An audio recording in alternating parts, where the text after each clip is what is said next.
That's right. All right, so we got this. We got the salmon. We're gonna just simply put some salt and pepper right on top of that. Very easy. Now, then we're gonna mix. Skin on or skin off? Let's check. Skin on. Skin on, huh? There you go. I like the skin, and why do you like the skin? I know why I like it. It's got good flavor. Got the flavor. Okay, there's a lot of fat in between the meat and the skin. Well, see, that's where a lot of the flavor is. They swim in cold waters. They've got to have fat, and that's what all those little white flecks. You see all these little white lines in there. That's actually fat in there. 90% of everything I cook either is still in the bone or still has the skin. That skin has flavor. Yeah. So I'm glad to see you're making yours. Because we could even peel that off, slice that off, fry them up. We could fry up those skins. Oh, those are really good. Salmon cracklings. That's right. Salmon rinds. So now I'm going to make my top, and you don't have to use all of this. That's probably a little bit much for what we're doing here today, but it is tasty. So I'm just going to crumble that up. Then we're going to make a mixture. That's right. Got to get your hands in there. Put a little mayo. A little bit of mayo. Oh, apparently this is a new one. That's all right. That's a good thing. That's right. Now, is that regular mayonnaise or is that low-calorie mayonnaise? Well, this is light mayonnaise. See, once again, difference between the home chef and a professional chef.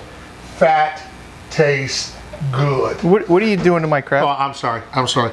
It's just a natural reaction. I see stuff. I didn't mean to say. Oh my goodness. I'm sorry.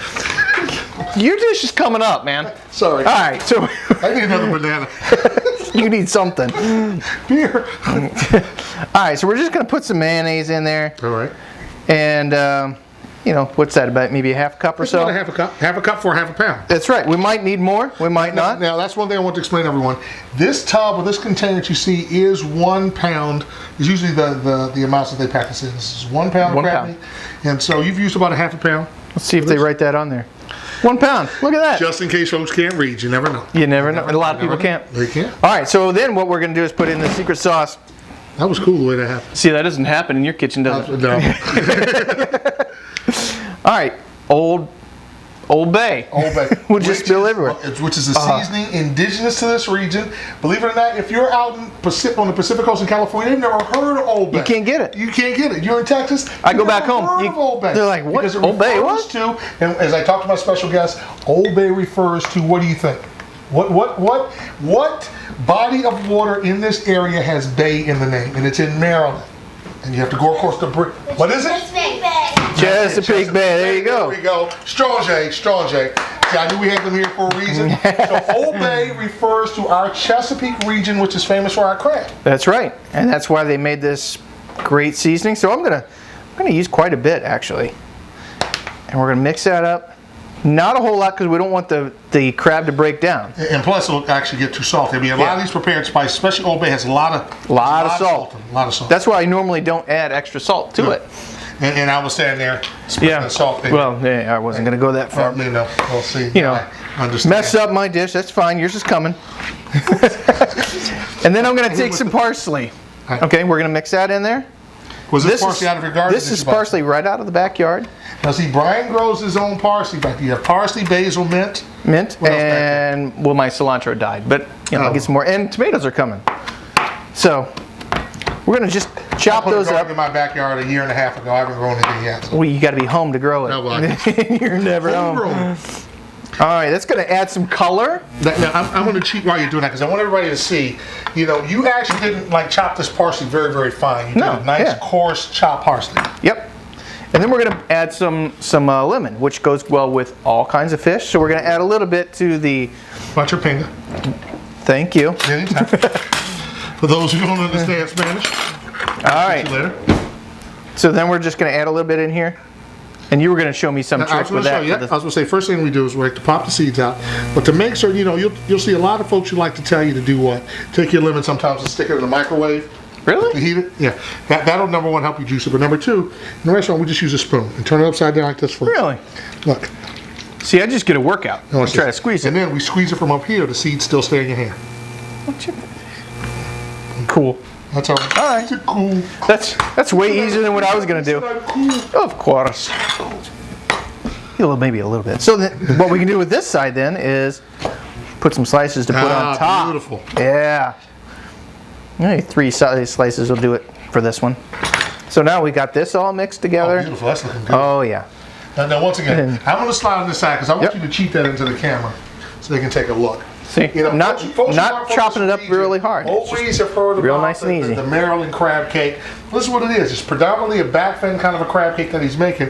And basically you're making, like you said, this crab imperial mix. I'm going to use your spoon there. That's all right. And this is really simple. Okay, and you know me. You know, You gotta taste it, yeah. I'm sorry. I got to feed the Buddha folks. I've got Tell me if there's too much mayonnaise in there. Is there too much? This perfect. Not even All right. salt. It's great.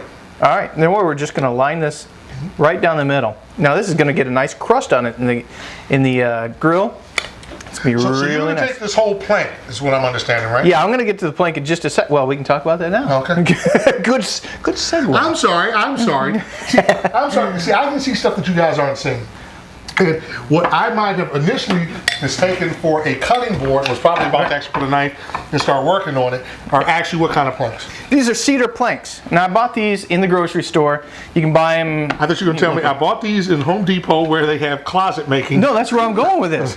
These things are expensive when you buy them in the store. Yeah. You can go to Home Depot, get a, what is that, maybe a 1/4 inch, buy 10 for about the same price as what I bought 4 of these in the grocery store. No question. Now they're not going to have the little fishy And not the up little there. fishy marker. You know, so if you can do deal pay without extra. the fishy, well, you're okay. Is that Vanna White? Right. Now you can take a magnifying glass and burn that in at home. No question. Why would you even want to cook it on wood? Flavor. There you go. You're going to get some smoke. You're going to get some flavor of the cedar, which goes really well with the salmon. There you have it. I mean, that's an ancient technique. Yeah. It's been going on. Indigenous to the northwest. That's how they cooked it. I'm assuming a long time ago. So what we want to do is get these, however you get them, However. whether you want to cut them yourself, whether you want to buy them pre-cut, you're going to get these, you're going to soak them for at least a half an hour. You want to get them nice Why and are we wet and soaking soaked. them?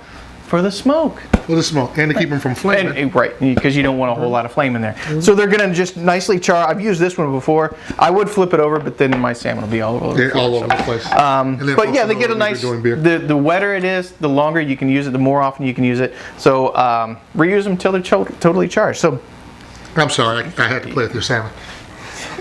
It's not my. you got to make everything all nice and pretty, don't you? I'm sorry. All right. It's what I do. There. Okay. There. That's how we're going to cook it. All right, so Now this what is are we going to gonna go on the grill in indirect heat, which means if this is our grill here, we're going to have flame here, no flame directly underneath. Okay, that's going to like bring up the like heat that. over top. It's going to just warm this. It's not going to put the flame underneath the digging plank. it. So it's not going to burn it. It's just going to warm it. Okay, get some smoke. Now I'm digging that. You know, in the restaurant, in the professional industry, folks that, you know, like to plank salmon quite a bit. I've never been a fan of it because to me it does need to be in an enclosed area where Right. that smoke can come around. A lot of folks will just take it and throw it in the oven. To me that does nothing. So any of you who ever decide you're going to do plank salmon, it's made for the grill. We can get that heat coming all the way around. That's Right, perfect. you don't want to fire in your oven.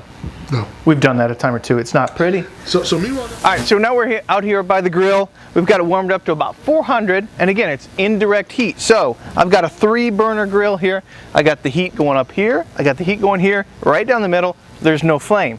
So that's right where we're gonna place our salmon plate. Oh, my kids are in the background. So we just wanna make sure that the crab meat is cooked through and warmed up, and that's about it. So we're just gonna heat everything up. We'll be back in about 15 minutes.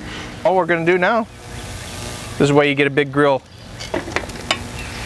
platter and spatula.